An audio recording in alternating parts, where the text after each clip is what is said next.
Hi, this is Andrew with the Lead Company here with another tech tip.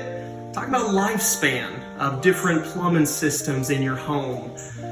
One of them with the water heater, generally speaking, and with these it's depending on installation and usage, but you should see about 10 years from your water heater. When it comes to sump pumps underneath your home or anywhere it's getting water out of your home, that should be about 10 years as well.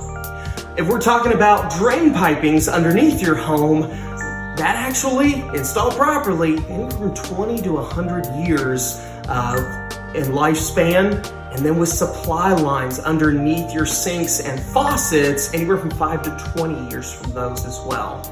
So it's always good to know the age of your home, but also the age of the systems within your home to know when some of these are coming around. And if you need any help with that, feel free to reach out to us. We'll be more than happy to help. But thank you for choosing Lead Company, and I hope you have a great rest of the day.